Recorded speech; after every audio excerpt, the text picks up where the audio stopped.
Fresh out the oven, it's Cinema Bums. I'm Emmett. And I'm Wade. Cinema Bums is a podcast where we watch through every single movie in popular film franchises, one each week, to try and track how the storytelling changes over time. Today, we are continuing our mini-series Squeaky Clean Do-Gooders, covering all the films in the Dirty Rotten Scoundrels series. We will fully spoil today's film, but we will not spoil any future entries in the series. Wade, how are you doing? I'm doing well. I'm doing well indeed. How are you, Emmett? I am doing very well as well. And I'm especially doing well because today we're honored to have a special guest.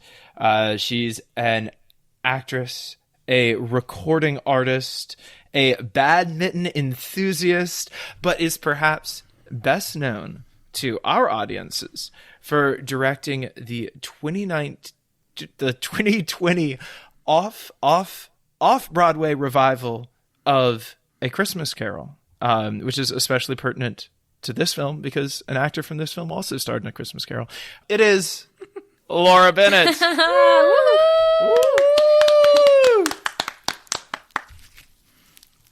How are you doing, Laura? What's that? The sound of my styro sludge. Ooh. Okay, always trying to turn this into an ASMR podcast. Today's episode brought to you by Styros. I'll put it away now, but I just wanted it as part of my introduction. I will layer it into the superlatives next time. Thank you. Laura, we'd like to take this opportunity to crown you the current reigning champion of Cinema Bums, because at 3 appearances, you are now the guest who has been on the most. Woo-hoo! Okay, you hear that, guests? You better get your claws ready, your knives out. It has if nothing. You want to get with this. It has nothing to do with the fact that I do live with both of you, and more to do with the fact that I am the best. I would agree with that. The best guest. Best guest. The first official member of our Three Timers Club. Okay. Do I get a t-shirt? Another one? You get to hold on to the crown until someone else takes it. I said, that's right, listeners. There are t-shirts. Okay. Email us at cinemabums@gmail.com. No! Someone else gets all of those emails. That's where all of our fan mail has gone. To someone else. I'm sorry. Email us at cinemabumspodcast@gmail.com. No, that's not it. Okay. It's cinemabumspod@gmail.com. All right. Do you think I should have said podcast? Is podcast clearer? Well, maybe. I don't know. I'm not here to judge. I just can't remember the name. Laura. Remember the name. Laura, speaking of that, have you remembered any of the other names of movies in this series? Do you know? Have you watched anything else in the Dirty Rotten Scoundrels series? I did, kind of. I watched Bedtime Stories with you two, perhaps you recall, but I did fall asleep. I did. So I didn't actually watch more than the first 20 minutes and probably the last 20 minutes. And I did sing a song from the musical version the spring of my senior year at college, but I didn't know anything about the show. So you hadn't seen this movie before? No, I had not. What song did you sing? It was called Nothing Is Too Wonderful to Be True, which is a really wordy title. Do you know which character from this movie sang it in the adaptation? I think it's Janet. I think it's Janet's song. Oh, that's awesome. Cool. Wade, had you seen this movie before? I had not. I had seen none of the films in this series before starting it. Okay. That's perhaps why you allowed us to go along with it. Yes, I think we've learned a valuable lesson about screening the movies before we announce the series. But that's fine. You watched this movie as a kid, didn't you? I watched this movie all the time as a kid. I love this. This is so good. Yeah, I watched it a bunch. I think my dad thought it was really funny, and he would always get whatever comedies my dad thought were funny and my mom thought were mildly appropriate for us. who is like what the screening process was on movies that we would watch when we lived on the boat. So yeah, so this is in this movie, the one that we are talking about today, is called Dirty Rotten Scoundrels. It was released in 1988. It is a movie that is about two con men. One of them played by Steve Martin, the other one played by Michael Caine. And they are in something of a competition, a gentleman's game, if you will. A bet is made about who can win the most, or who can scam the most money off of a rich tourist lady. It is almost exactly a remake of the plot of Bedtime Story. It is just way better paced and way better shot and way better acted. And like the jokes are punched up so that they're actually jokes. So it's just like overall a better movie. This is getting into my editorial view of this a little bit. And then at the very end, the woman that they are trying to scam turns out to have been pulling a long con on both of them, reveals herself to be the true mastermind con person, and walks off with the grand prize. And then at the very end, in a fun little stinger shot, they all team up to fleece rich tourists from America as a little 3-part scam trio. Kind of like us. Fun. It is kind of like us. It did remind me a lot of us when I was watching it. Who would be who? Well, I would be Janet. Which one of you would be Michael Caine, and which one of you would be Steve Martin? I mean, one of you guys could be Janet. One of you guys could be Janet. You don't have to be Janet. Yeah, you don't have Let's to be just Janet. Personality, sheer wit-wise, just, you know. I feel like Laura might be Steve Martin. That was my first thought, too. I love him, so... Sort of like the wide-eyed wonderment he has in this movie. Okay. Now, Wade is certainly classier and looks better in a suit than I do. So in that respect, I would go with him as Michael Caine's character. But I don't know about that. On the other hand, I'm not sure I have that sheer star power that Glenn Headley does. And I think Wade might have a little bit of that as well. So I think you could play the demure, oh, do you mean me? Like the thing that she's playing at the beginning. Oh, it's so good. It's so good. Because it's like a send-up of all of the women in the original, in like the 1962 one, in like this really interesting way. Because she's like acting it in parentheses. She's like not really doing that. She's like doing that, but another part of her is watching the whole time. It's so... She rocks in this. Okay. Before we get too bogged down in just love for Glenn Headley, because we could go on and on and on and on. Wade, what are the quick stats? The quick stats, indeed. This film was directed by Frank Oz, very accomplished artist. You may know him for his other films as a director: The Dark Crystal, Little Shop of Horrors. Ouch! What About Bob? Woo! You may know him as an actor for his performances in The Blues Brothers, Trading Places, or Knives Out as the lawyer who reads the will in a recent film appearance. That's so cool. And, of course, you may know him as the original voice and performer of the characters Fozzie Bear, Animal, Sam the Eagle, Grover, Cookie Monster, Bert, Yoda, and indeed, Miss Piggy. What a list. That's right. The original Miss Piggy directed this film. Only she could. So that's Frank Oz. Much love for the man. The writing credits, you've got Stanley Shapiro and Paul Henning, who are the guys who wrote Bedtime Story. Still alive when this movie came out. They get a writing credit, but I'm pretty certain it's just for the original script. I mean, they have a screenplay by credit, but I do not think they contributed any new material to the script.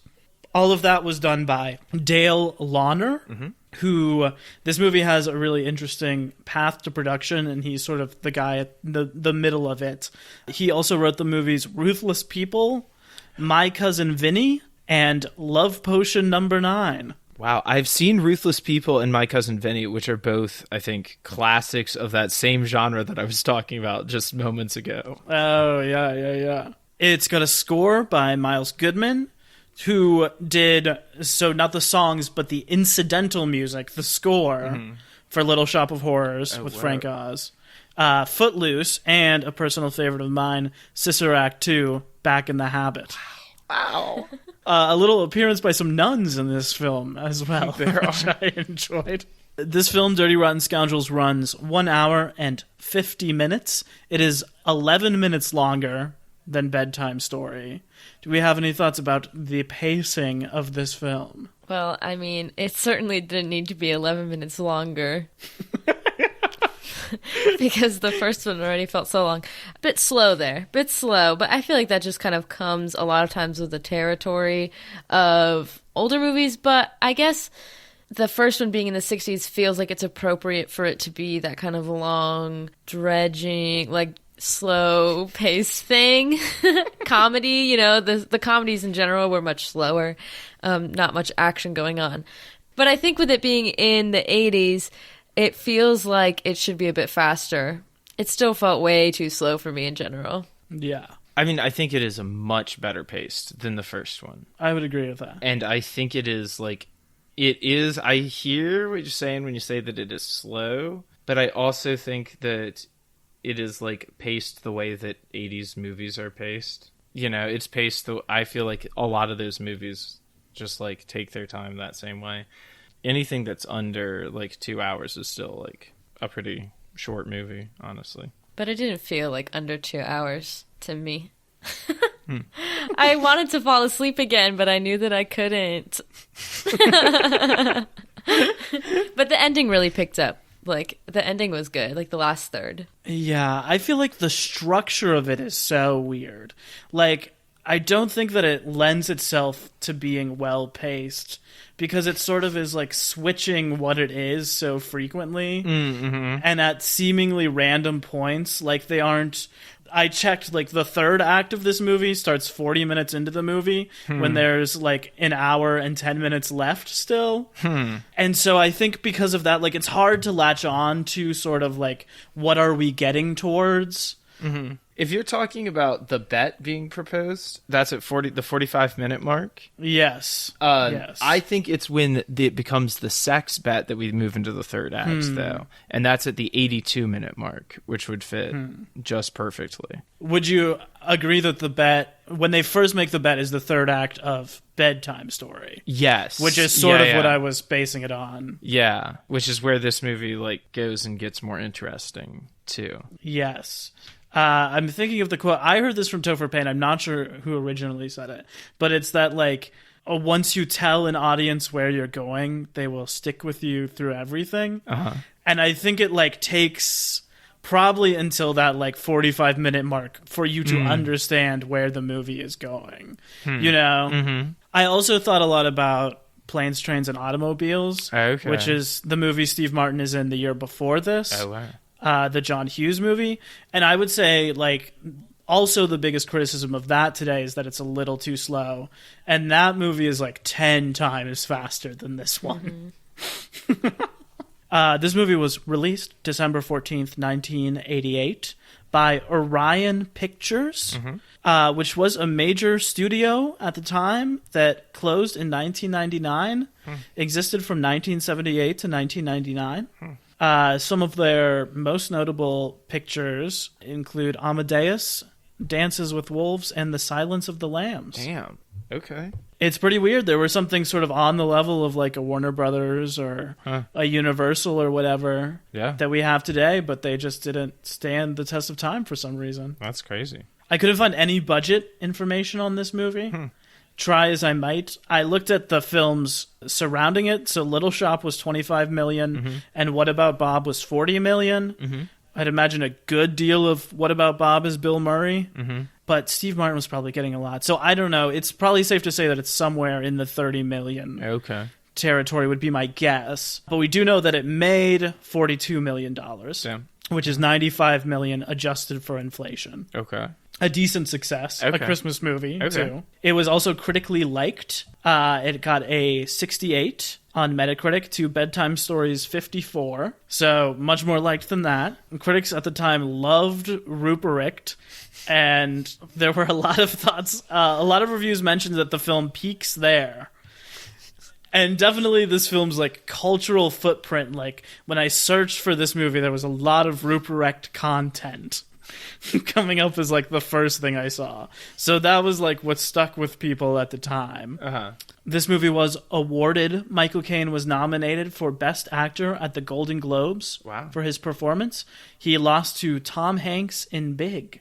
Ah. And my review quote is from Vincent Canby at the New York Times, who writes, "Line by line, the dialogue isn't all that quotable, but there is consistently funny life on the screen. In this season of lazy, fat, mistimed and misdirected comedies, exemplified by Scrooged and Twins, Dirty Rotten Scoundrels is an enchanted featherweight folly." Wow. Well, I do have one very quotable line that has stuck with me. But I guess it's only one, but it's so funny. It's, now you were saying you don't think the poor should be allowed in museums? It was just like a quick take to him saying that. And it was so funny. I have that one written down as well. I've got him saying, "It is better to be truthful and good than to not." I've got written down, this is from The Butler, "To be with another woman I had this one too. to be with another woman is to be French. To be caught is to be American." So maybe the script just needed time, you know? It needed time for our generation to watch it, because I think it sticks with us. Okay, this is the time where we like to ask our guest and everyone else. And honestly, if you want to answer this at home, please write us at cinemabumspod@gmail.com and not all of those other things. He's got it. Flop or bop, Laura? I've been stressed about this question for this particular movie for the last 24 hours since I watched it. Not to be long-winded, but I do feel if I had grown up watching this movie, it might, like, hold true to, you know, I might really appreciate it a bit more, but I think being introduced to it now, I think that it is a flop. Oh no, I feel so bad. But I think 1/3 of it is good, and I think at least 2/3 of it would have to be good for it to be a bop. So I guess that means it's a flop. But I feel bad about it, because I love Steve Martin. You don't have to feel bad. I do. Bad about it. You didn't make it? I do. They tried so hard. The acting was good. Steve Martin is 170% committed to this role. It's ridiculous how hard he is selling it, and especially in the scene where he's like walking out of the wheelchair. Oh yeah, that Like part's the good. acting in the parentheses in there is like it's ridiculous, and he sells it so much better than Marlon Brando does. In that. Yeah. So I feel like the bits that Steve Martin was playing were amazing and were perfect for him, but I feel like the actual character, when he was just in conversation with Michael Caine, when he was just himself and not caught in some sort of ruse, I feel like that character was not big enough for him. The actual man that he was playing, Freddy, was not a big enough character, and I feel like a lot of times in conversation with Michael Caine's character, I can't remember his name. What's his name? Lawrence. Jameson. Lawrence. Lawrence Jameson. I feel like when they were just in conversation with one another, it felt a bit like Steve Martin didn't really know what to do with himself because he wasn't playing a big character.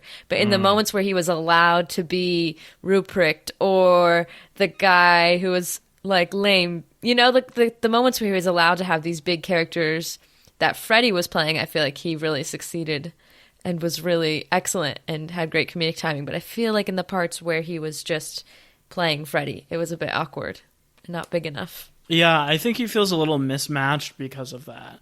Sometimes when he's just Freddy, he does this sort of like sweet, innocent, wide-eyed sort of thing. This sort of like, wow, you guys really got it over here, like this sort of deal. and then you're kind of like, oh, is that the guy? And then other times he's very sort of like standard man of the 80s when he's like, way to go. Yeah, another one for the paycheck. Yeah. You know? I'd never realized how much Steve Martin looked like Harrison Ford until this movie. And then I kept seeing Harrison Ford in him all over, especially like that guy. It felt like part of who he was like a Harrison Ford guy when he was just like the 2-bit grifter, you know? He's so tacky. Like, that's the other thing that, like, that's the reason Michael Caine wants to take him down, is because he looks at him at the beginning and, like, what's he blowing the money on is, like, a cheap pinstripe suit that's got shorts on it. And, like, so he can go and take pictures in a bathing suit with a hot girl on the beach with the money in the shot. Like, he's, like, gonna go and, like, do that. And, like, Michael Caine is just, like, disgusted by that sort of use of wealth. Let me drop a little factoid on you about that beach scene. It was shot twice in the cheetah print bikini we see for the American version and as a topless beach for the European version. Are you telling me? Never mind. But, listener, you know what to do. Move to Europe. Essentially. Wow. Wade, flop or bop? I, too, feel very conflicted. I felt the same way about Mistress America, where I strongly feel that this movie is not a flop or a bop. There's enough stuff that I do genuinely like about it that I don't think it's a flop. There isn't enough to make it really a bop. Like, I would never recommend this movie to anyone. But if someone was like, have you seen Dirty Rotten Scoundrels? I would be like, oh yeah, it was kind of fun, and I would like talk about it. I would like talking about it. But I would never be like, anyone should watch it today. I think the stuff I love about this movie is it as an adaptation of Bedtime Story. I think it is so smart. And I felt strangely vindicated because I think truly every single note I had about the weird writing and scenes and structure of Bedtime Story is changed in this. Right? And so, like, the experience of watching it, I was like, oh, that's so smart to change that. That's so smart to start this character here, to take out this stuff, to reframe all of this, to pay it off. Like, I love all of that stuff. And I love Glenn Headley. I think she's the best performance in the movie by far. I love her in general. I think the most damning thing about it is that it's so slow.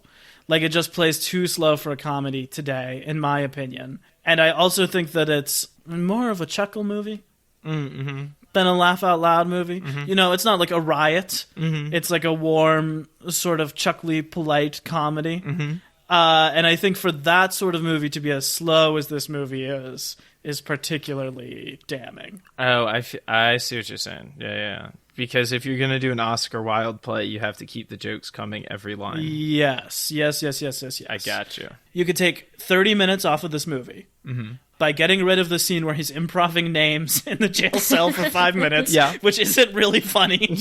And then just take out, like, transitions and dead air. Like, you wouldn't have to lose a single line of dialogue. You could take 30 minutes out of it, and it would be way stronger. That's fair. Man, I bet in that European cut, that's the way they do it. So the listeners should definitely go check that one out. I mean, flop or bop for Dirty Rotten Scoundrels? I still think this is a bop. I think for me, it's a very calming movie to watch. I haven't watched it in a long time, but it is like that gentle comedy thing where it's like, oh, some stuff's going to happen, but it's really not going to be that high stakes at all. Like, pretty much just charming for most of it, pretty silly. It was exactly what the doctor ordered this evening. So, I don't know. I really enjoy it. I think all three of the leads are giving pretty hilarious performances in different kinds of comedy, and that's fun. That they're all like kind of doing a little bit different thing. I think the whole like putting on the Ritz montage where Steve Martin is trying to learn how to be Michael Caine and is just like does not get it. I love that. So it's just so wonderful. Like all the cuts of them just walking and him trying to move like him and lean against the post and be a cool guy. And like he comes out and does the performance and he does it very awkwardly at the end. Like even at the end, it's like not great. and Michael Caine claps, and then the other guys realize, oh, we were supposed to clap. I mean, it's I think it's very charming. Those sorts of parts of it are like some of the funniest, where it's just like those guys and Glenn Headley like doing funny stuff. You know, he trained so hard to learn how to be proper, and then he gets cast in the role of Ruprecht immediately after. He never once tries to be like Michael And I was Caine. watching that, and I said he just worked so hard, and then they threw him in a dungeon to play this horrible character. Can you guys... I was very confused about this. Is Andre actually a police chief? I think he is actually a police chief. I had questions about this at first, too, because I thought he was just a guy who was pretending to be a police chief. But I now think that he is actually the police chief and that he's paid off. That would make sense. So in Bedtime Story, it seems like he just pretends in that one scene to be the police, and they take him to like a jail cell. Yeah. That Lawrence just has, and there's no one else there. They're just trying to pretend to convince him that he's in jail. But in this one, there are other people in jail. Yeah. It seems like this is an actual legal thing that has happened. But then I was like, and is they're he actually... actually? Because he has other cops who like arrest him at one point and bring him up in handcuffs. So I think he really is just the head of the police. He's just completely paid off and friends with Lawrence. That makes sense. That would also explain why he gets a bigger cut of it than, what's his name, Ian McDermott's character. Yeah, that would also explain why that character is sort of split into two with Andre and also Ian McDiarmid. Yeah. The rare non-Star Wars film appearance from Ian McDiarmid, who plays Emperor Palpatine. He is so good in such a small role in this. He is very good in like 5 minutes of screen time. This movie gives us what Star Wars never could, where the camera zooms in on him and he says, "Welcome to hell." I love him so much. He's so cool. All right, little digression here, but I will never forgive the Rise of Skywalker for the BS that they pulled with him. Come on. If you're gonna resurrect the Emperor and then not give him something interesting acting-wise to do, that is a sin worthy of being blown into little pieces by force lightning energy that you're trying to use to resurrect yourself, but then it's too much. Yeah, how many more performances are we going to get from that guy? Yeah, come on, he's already 90 or something. How quickly are they going to make the next trilogy and get him back in it? Like, don't give him that. No, didn't you hear he's coming on for The Mandalorian Season 3? Probably. All right, sorry, that has been our Star Wars cast for this evening. All right, another thing I love from this movie, Steve Martin's realization when he realizes that Michael Caine is a con man. And he puts it all together because he's on the plane with Fanny. And he like puts it all together. And it takes him longer than it should. But it dawns on him. And you see the whole thing. And it's very funny. And then he's like in on it. Laura, you're a big Steve Martin fan, aren't you? Yes, I am. Put me on the record as being a huge Steve Martin fan. How did you feel about his performance in this one? I love everything he does, so that's why I wanted to be on this episode, just for him, truly. I think it was not his best, but I do think he, as always, truly commits to these wild characters and is great at it. I think it is a good performance. Like I said before, I'm not sure if his Freddy character is fully big enough for him, but there are other outlets for that character to do really fun stuff. The Ruprecht stuff to me was super disturbing, and it was very upsetting to me to see Steve Martin do that bit. Although I don't know. It's just so hard. I don't think I was comfortable watching one of my favorite actors portray that character. Yeah. Yeah. But I do like him overall in this, and I like his style. I like that pinstripe suit with the shorts and the sandals. Oh my god. It's a good look. I like the black cardigan that Michael Caine wears when he's sitting outside at the beginning with the white collarless dress shirt underneath it. I don't know if I'm allowed to That's say pretty this, cool. but there's a lot of DILF energy from the both of them. We can keep that in. No one knows what that means. How old would you guess the three leads of this movie were? Glenn Headley was 31 or 33, I think. Steve Martin was like 37. Michael Caine was 53. That's your guess? Yeah. I have no idea. Michael Caine is old. Is my guess. Because he's old now. No offense, he was wonderful. Here are my guesses. Michael Caine, 60. Okay. Which would make him a dinosaur now. Steve Martin, ageless. Glenn Headley. 32. Okay, pretty close. Steve Martin is 43. Oh my in this gosh. movie.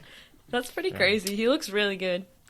Sir Michael Caine is 55. I'm not far off with the 60. And Glenn Headley was 33, which is interesting. Martin's sort of at like the height of his comedy film roles. Because he starts off as a writer and then a stand-up. And then his film roles sort of start in 79 with The Jerk. His, like, which we will not even discuss in any capacity in this podcast. His breakthrough is sort of Three Amigos in 1986, which is him and Chevy Chase and Martin Short. And that's the first, like, gigantic comedy hit. Then the year after that, the year between these two, he does Roxanne, which he writes, which is his, like, modern Cyrano de Bergerac. And he does The Plane, Trains, and Automobiles with John Candy, which is really wonderful. I'd recommend it to anyone. But this is sort of the end of it, because then in 91, he does Father of the Bride, and then he's in the dad phase of his career. Cheaper by the dozen. That's right, yeah. Oh, God. They're great. They are. I grew up on them, I haven't watched them in a long time, so they might not be great now. I one time had a falling out with my whole family over one of them. Uh-oh. But that's how it goes. What happened? Did you think it was a flop and they thought it was a bomb? Essentially, here's what happened. You know that frog in the first one that dies? Yes. Everybody thought that was hilarious. I was all sad.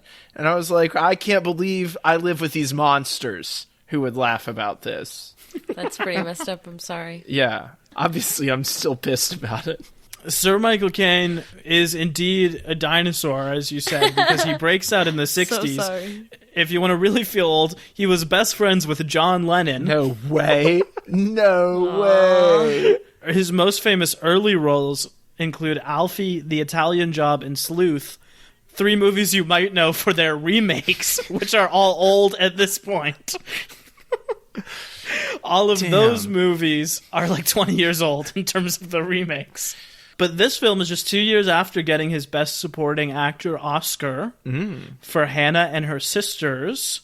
Wow. Which, in a true flex, he was unable to accept in person because he was filming Jaws: The Revenge. Okay, I love Jaws, but I've never seen any of the sequels. I did not realize such a prestige actor as Michael Caine was in any of them. We gotta watch it. We gotta do it. Do you think he's playing Jaws? Absolutely. I'm back for another bite.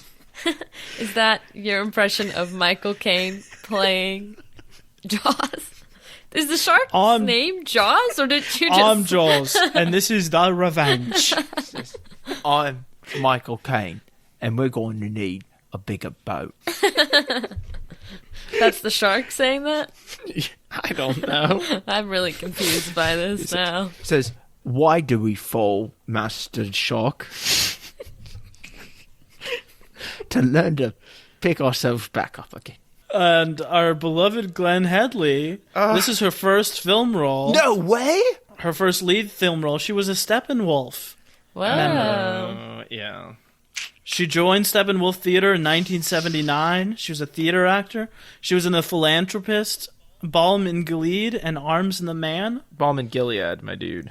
She was married to fellow Steppenwolf member John Malkovich until this same year when she divorced him for having an affair with Michelle Pfeiffer. Wow. Yes. But this was her breakout role. Her next film role was Tess Trueheart in Dick Tracy, who you will remember, Emmett, was my very first MVP on this podcast. I do remember. In our unreleased trial episode about Dick Tracy. Release the Tracy cut! She's also known for Mr. Holland's Opus and her role in the TV show Monk. She passed away in 2017. So sad. She's incredible in this. I wish she had had so many more years of incredible performances. As do I. All right. Okay. So this is an interesting movie for this particular discussion here. Who do you think, Laura, is the protagonist of this film? Skip. Okay. All right. Just kidding. So Laura says that the dog, Skip, only visible in that one scene in the lobby, is the protagonist. Moving on to Wade. For being a 3-time guest, I was completely forgot about this question until I was sitting here going, I'm now nervous for 2 questions in a row. Unprepared for Flopper Bop. Unprepared for protagonist. And I should have read the email more carefully to remind myself fully. What's the point of all these podcast guest appearances if you can't even answer the bloody question? I'm going to say Janet. All right, Janet. Yes. You don't think so, right? You don't know. Ooh, who's the protagonist? I don't know. It's Janet, because women are the superior race of women. What? Please, can I?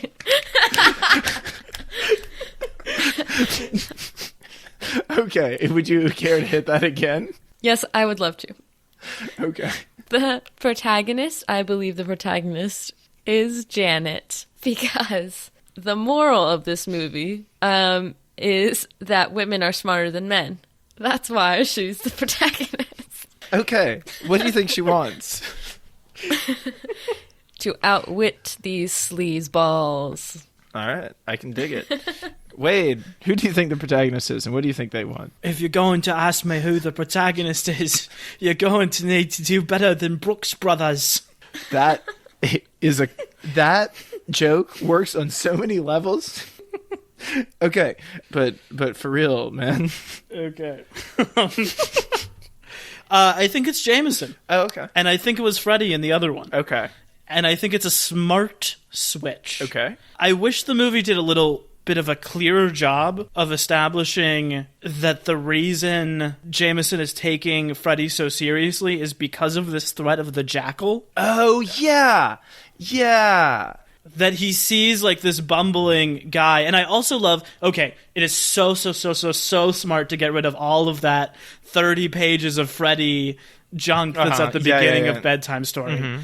And the first time we see Freddy is through Jameson. You are watching Jameson watch Freddy, which I think is really smart in telling us how to feel about Freddy.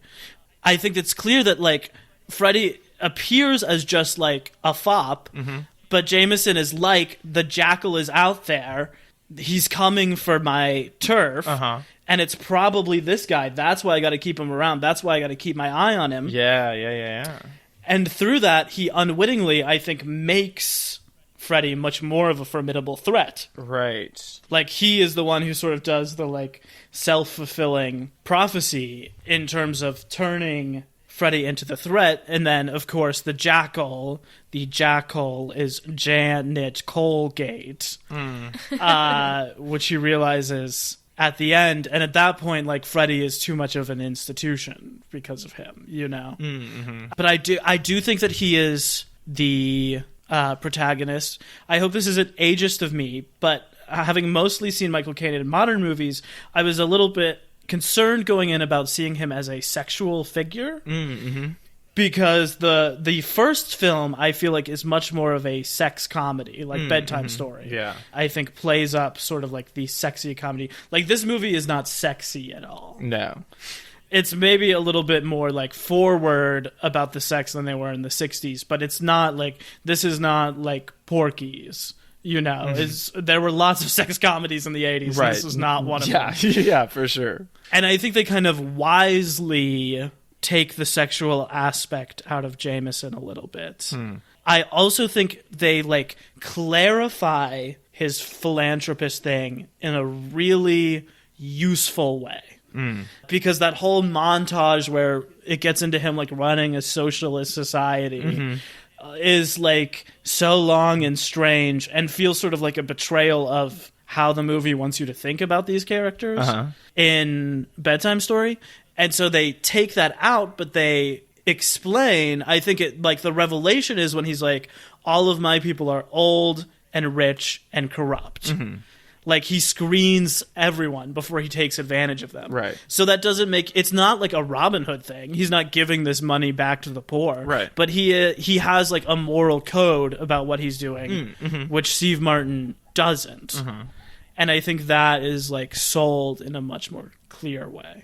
Okay. I also want to say Glenn Headley's character. I want to say Janet. But I don't think it is her. I think it's like her movie, but I don't know if she's the protagonist or something. She's kind of what's, at the same time, what's stopping them. Yeah. It's very interesting because she is the thing that's in their way, but they don't know it, and we don't necessarily know it. Yeah. She could be like their foil or their antagonist. Yeah. But kind of in a very not obvious way. I could almost make a case for it being Freddy because he's the one who learns the most. Like, he kind of like learns how to be a con person of that caliber and then gets completely like, he's the one at the end who still feels the most like a foil for the audience of like, yo, you poor dumb thing. Like, we've been 3 steps ahead of you the whole time. And I feel like probably we follow him a lot more than we follow Michael Caine in the beginning.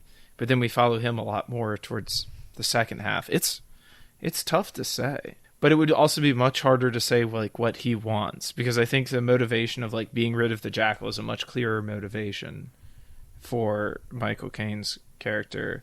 Or even for Janet's character to say like, I want to take in these 2 guys who are trying to scam me. I'm going to scam them. But couldn't he just like, I don't know, he wants to become a better con man.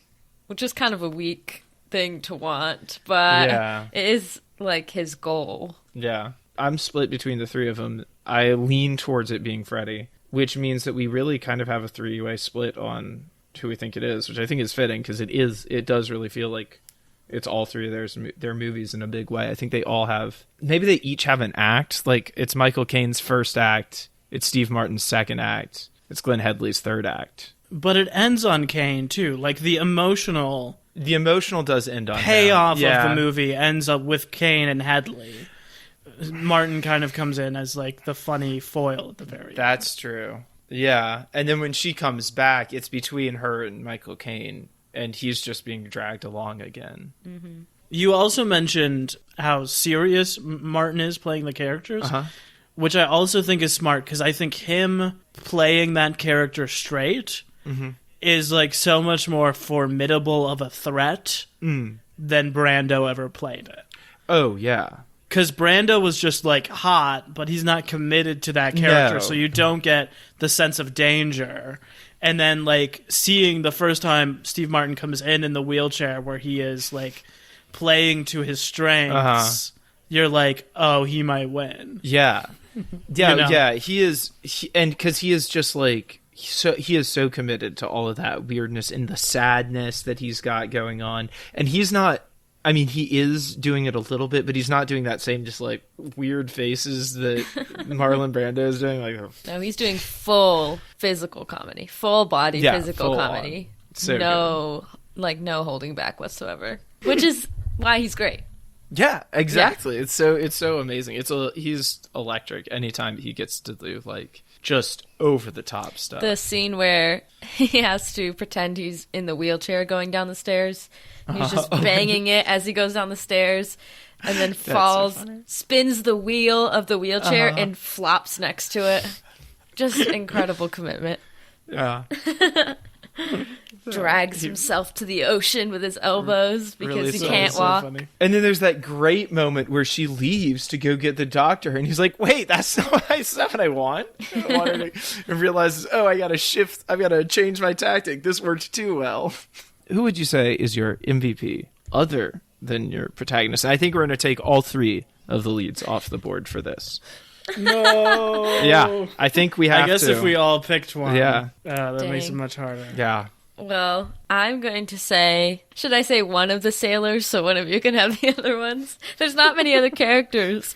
I definitely got it. Okay. I'm going to say those sweet, sweet sailor boys and their wonderful accents.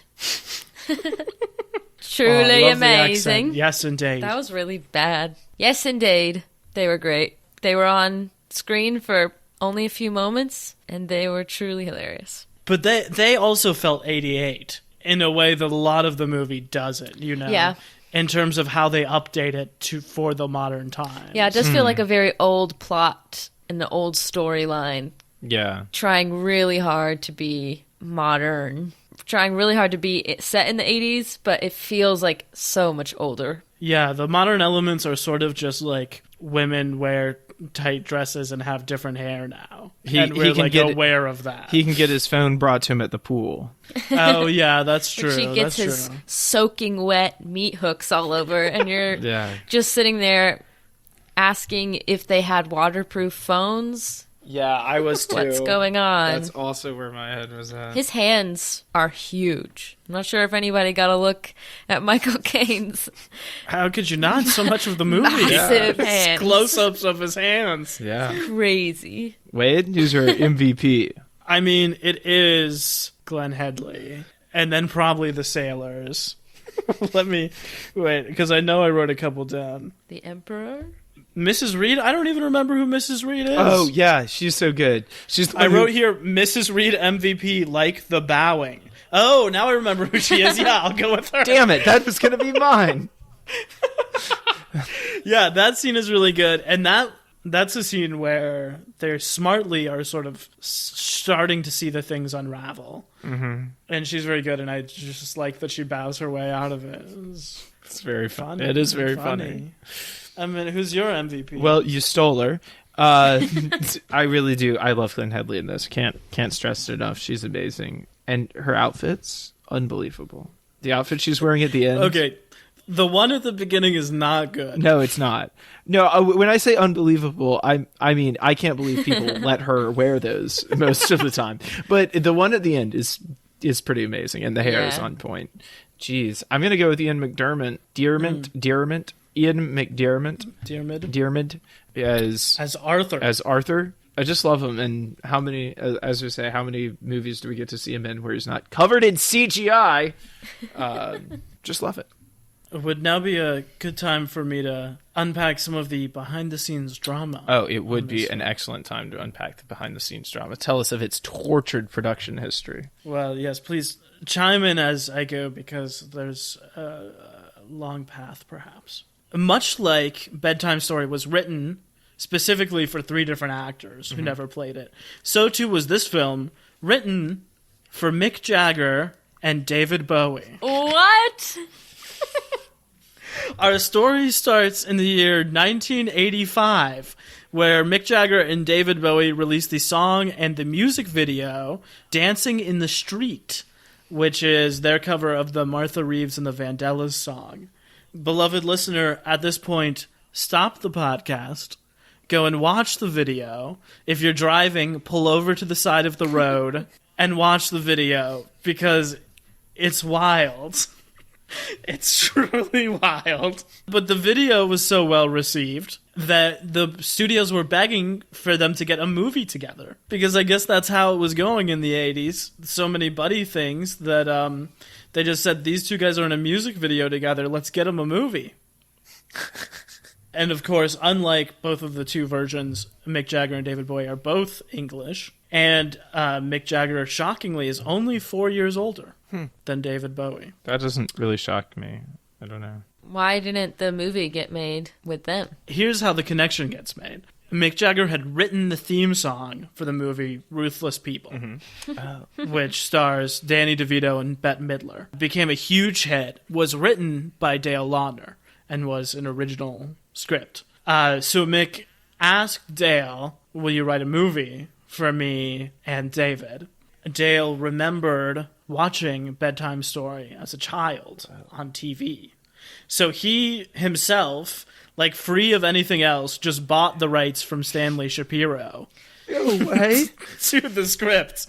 I guess with that Ruthless People money. Yeah. And wrote the script for the two of them in mind. Then you get Frank Oz on board. You get Ryan on board. They're about to do it. And David Bowie drops out to play Pontius Pilate in Martin Scorsese's The Last Temptation of Christ, which was also released in 1988. Whoa. So Bowie was just like, if Martin's calling, I gotta take the call.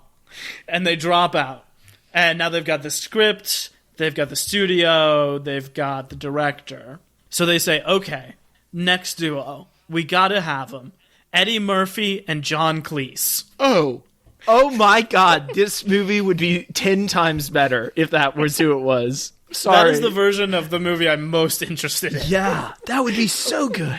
So that's who they court, and then Cleese drops. All of, like, the suggestions are in duos. Like, they're always trying to cast the duo, not sort of fill them in. Mm-hmm. So then they say, third option, Richard Dreyfuss playing Freddy, Steve Martin playing Jameson. I was going to say I could see Steve Martin also playing Jameson. So that's interesting. Just like now, if this movie were made now, I feel like Steve Martin could have played the Jameson character. I think at that time, Freddy was probably the better character for him just because of all the bits. But that's really interesting because I feel like Steve Martin could take that Jameson character and make him much bigger than Kane did. That's true. It would just be different, not necessarily better. It would just be a different approach to that character. But that's really interesting. Yeah, well, that was Oz's instinct as well. He wanted him for Jameson. But Dreyfuss accidentally prepared for Jameson.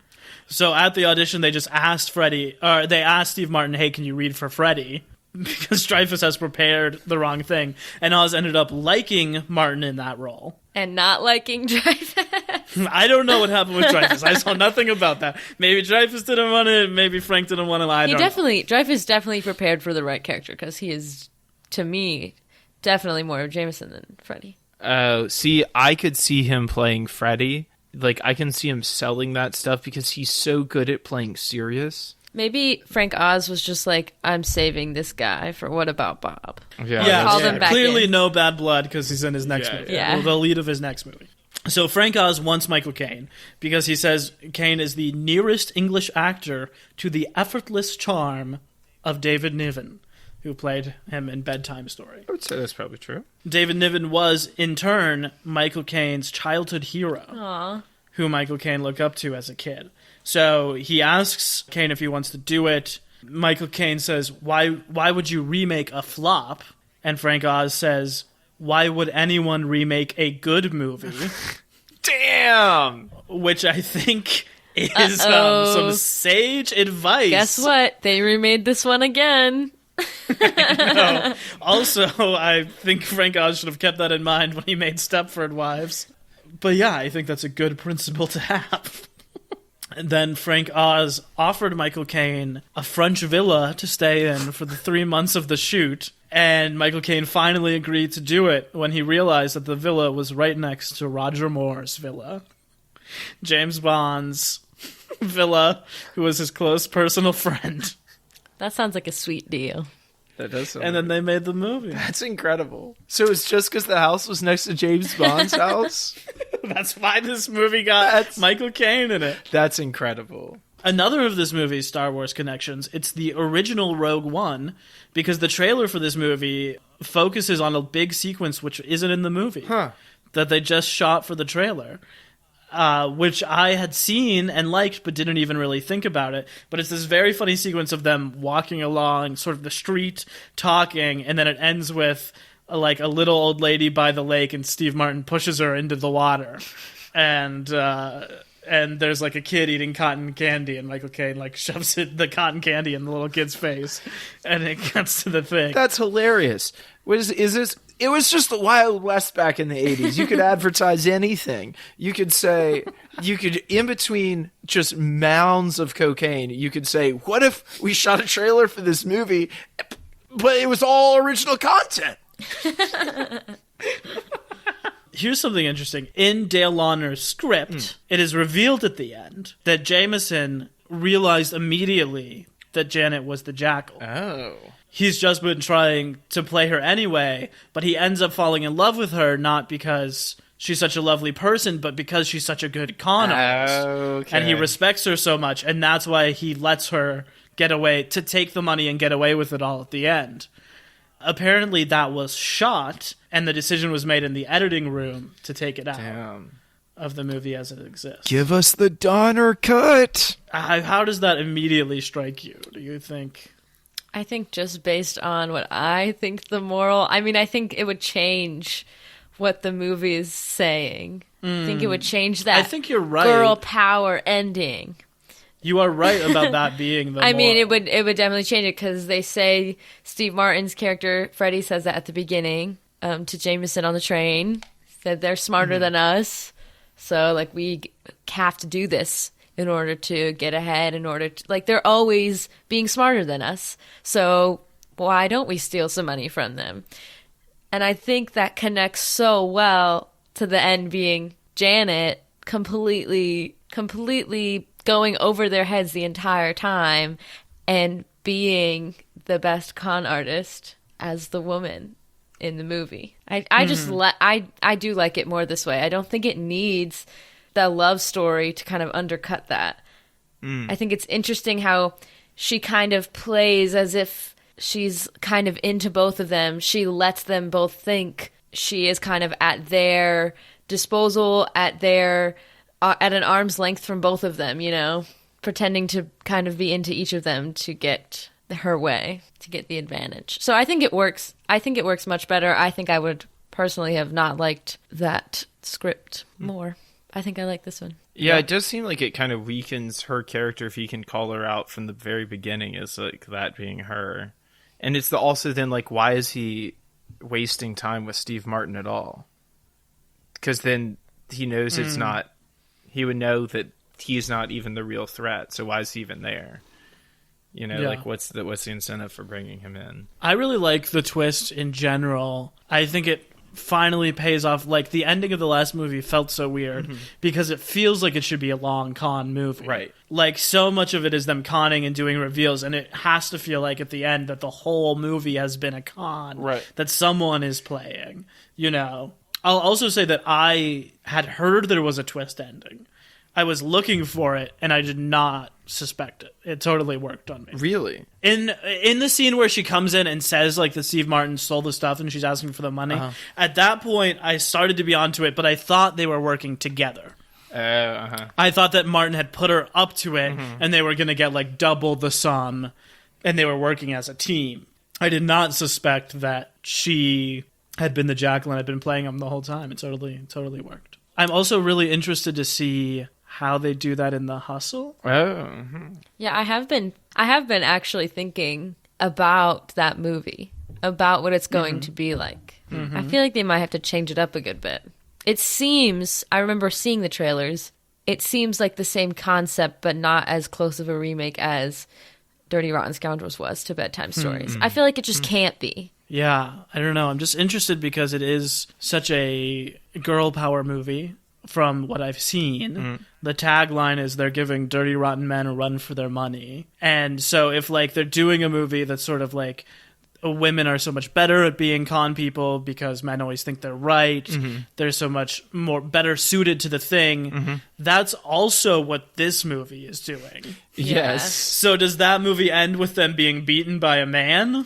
Or being beaten by a third woman who we don't suspect? Maybe. That's where my money is on. Or like a kid or something rips them off. This movie also feels like it immediately changes once there are cell phones. Yeah. And social media. I feel like it's and gonna people be can high-tech. Google. Oh God, I hope we don't get a bunch of shots of phones in this one. I hope not too, but also like this premise does not hold water after 2004. No, you know? I mean that's true. That's true. So something needs to happen. Maybe it'll be a period piece. I don't think so because I think the mark is like tech bro. Oh. That's what I know. That's fun. Laura, you mentioned this up top, but Dirty Rotten Scoundrels was also adapted into a Broadway musical of the same name in 2005 by Jeffrey Lane and David Yazbek, who also wrote The Band's Visit.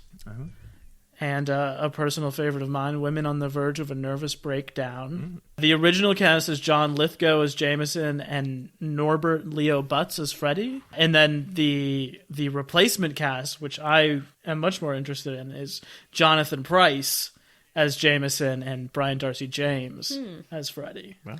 Norbert Leo Butz is like a big Broadway star. Okay. Not a very current one. Like, he was the original Jamie in the last 5 years. He was in the original cast of Wicked.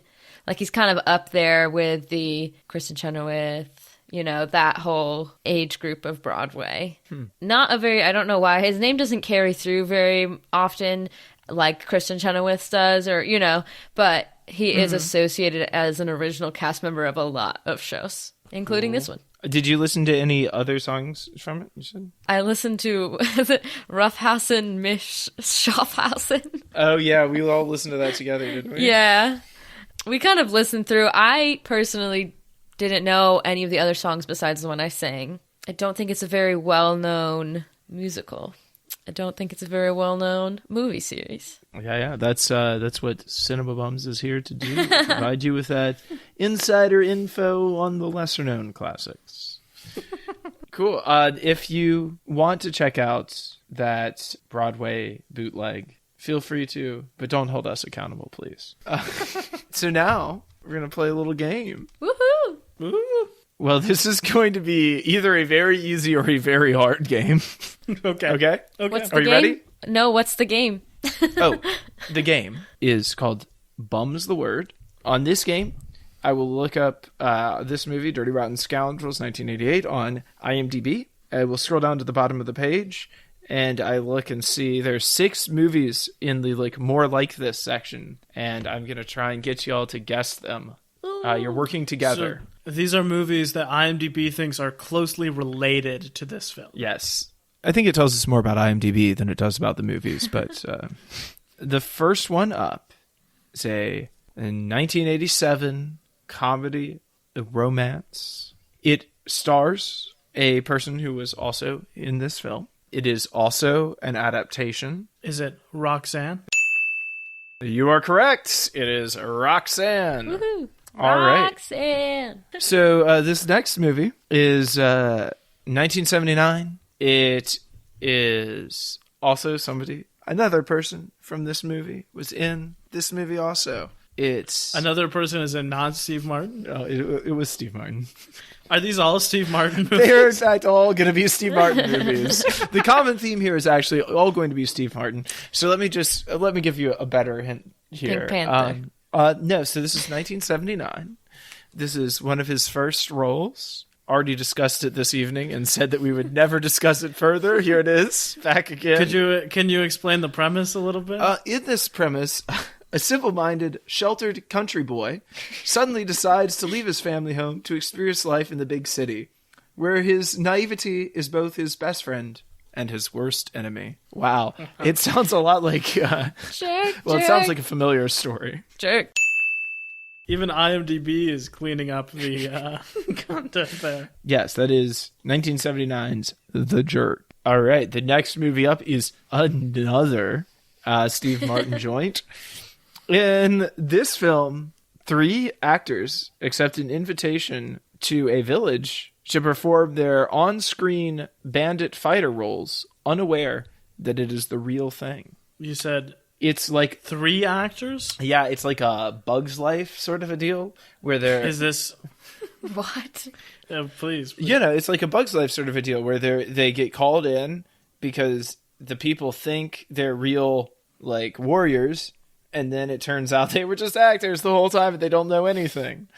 And then hilarity ensues. Is this 3 amigos? It is, in fact, the 3 amigos. All right. Now is when this game gets harder. Okay. This is another Steve Martin comedy. It is also about con men. The name of this film is The Con Is On. Wait. The name of the film? Sorry, not the name of this. Not the name of this film.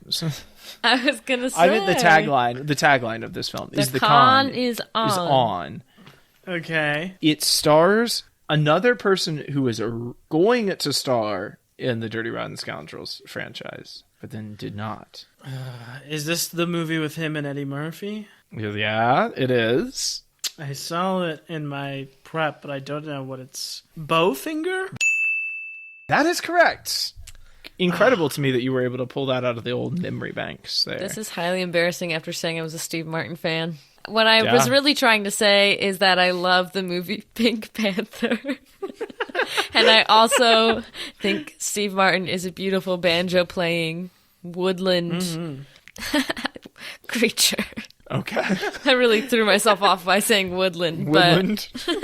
All right. In movie number 5, also a Steve Martin comedy, also from the 1990s, also about con artists.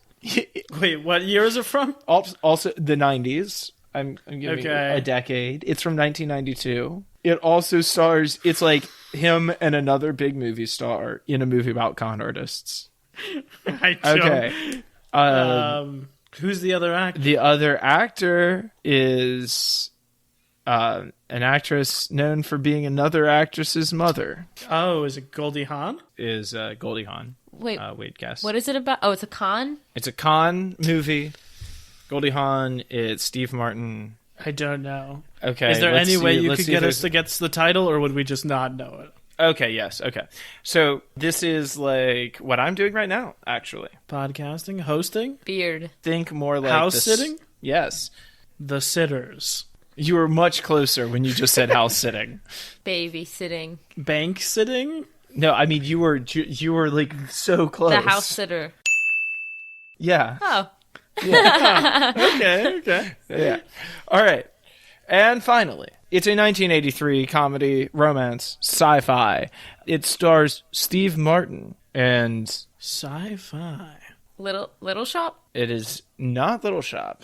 He plays, in this film, he plays a surgeon who marries a femme fatale, causing his life to turn upside down. And then things go even more awry when he falls in love with a talking brain.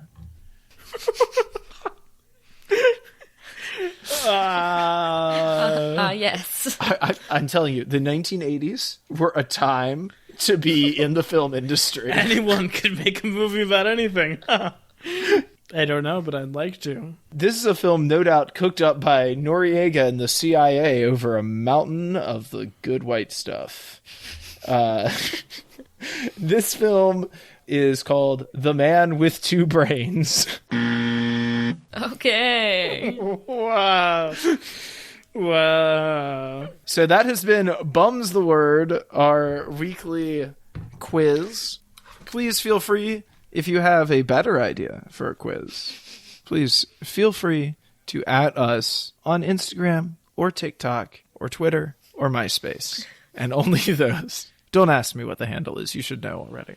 Fantastic. Laura, I've got a question for you. Yes. Do you have any place where the people can find your voice, find your words, find your glorious spirit? Sure. If they haven't followed by now, they probably won't, as I have been on here 3 times. But my Instagram, all those Germany listeners, I'd love a follow. My Instagram is at Laura, Leura, Nicole, Nicole, Bennett, Bennett. Also, if you want to send me any styro sludge, my address is, bleep this out, but email CinemaBums if you actually want it. Send me all the styro sludge. Just get her like a shipping container full of styro sludge, ship it to the front, get Melissa to bring it to us. She'll be fine. That's all. My projects these days, playing with styro sludge. That's what I've been doing this entire podcast. I hope you can't hear it. This is what it's come to then. Styro sludge. Some guests just want to hear the styro sludge. Okay, any final thoughts about this film before we roll it up? The main character's name is Freddie Benson, which is the main, maybe not the main, one of the characters' names from the hit TV show iCarly. The guy who runs the camera, Freddie, his name is Freddie Benson. That's just a little factoid for your younger listeners out there. For your iCarly stans. Yeah. Because I feel that people who watch iCarly and people who listen to Cinema Bums are the same. I think, the Venn diagram is just they a overlap. single circle there. So that's it, just Freddie Benson. Wait, any final thoughts on this film? A lot of the comedy in Oz's directing comes from his framing in this, which I thought was very interesting. He's got, obviously, like, what really stands out is when he's got those naked statues in the foreground and then the action happening in the background behind them, and he's sort of swiveling the angles and switching to different private parts on the So statues. that was the nudity. Because it's it was. It says PG The for statute. nudity Oh, wow. and like I don't know what else, but we were like, And drug use. I can't remember the drug use. Was that just alcohol? Maybe. They didn't I guess use any so. other Or maybe drugs. just maybe just general assumed. smoking. Yeah. Maybe they just meant while making this film. But you've also got, the nuns in the background of the one shot trying to get on the airplane or whatever it is. That's funny too. And one shot I love is where Jameson and Janet are eating breakfast in the foreground, and you just see Steve Martin slowly and sadly roll into frame across the back of it when he's doing his, like, I'm gonna do it, I'm so sad moment. That is good. I also like that Michael Caine is manipulating these old rich women with the fear of communism. Oh, Very yeah. 1988 topic to be touching on. This movie ends, here's a little cultural context. I'm not sure if you guys know this, but in 1986, 2 years before this film came out, a little something called Crocodile Dundee came out, and the world got Australia fever. No way. I mean, I cannot overemphasize how huge of a hit Crocodile Dundee was. It was like the biggest movie of the year. Crocodile Dundee hosted the Oscars the year after. The restaurant Outback Steakhouse came into existence and took off because of the strength of Crocodile and Dundee. Everyone was talking about shrimp on the Barbie. And so this movie ends with a little bit of Crocodile Dundee humor where they make Michael Caine do an Australian accent. And he says, like, oh, throw some shrimp on the Barbie there, mate. Is like kind of silly now, but would have probably been like either already outdated or like the funniest thing anyone had ever heard at the time because of Australia fever. Wow. I mean, do you have any final thoughts about these dirty, rotten scoundrels? Yeah. I am excited to see a new movie in this series, to see one with a little different take on it, perhaps. It's been fun to go back and look at the roots. I do think this is a better movie than the original. Oh, yeah. Happy to have watched it and it not age as terribly as some things that we used to think were funny to have. Although some of it still ages pretty bad. Yeah. So, whatever. Watch it, don't watch it, don't at me about it. My thoughts about The Hustle are, like, there's no way it'll still be as problematic as this. But that was also my thought about Dirty Rotten Scoundrels. So Right.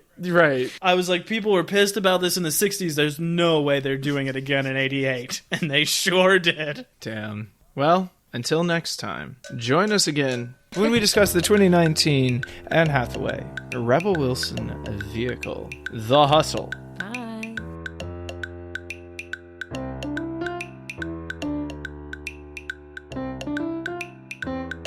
Cinema Bums is a production of DKG Podcast. It is created and produced by Wade Lawrence Holloman and me, Emmett Temple.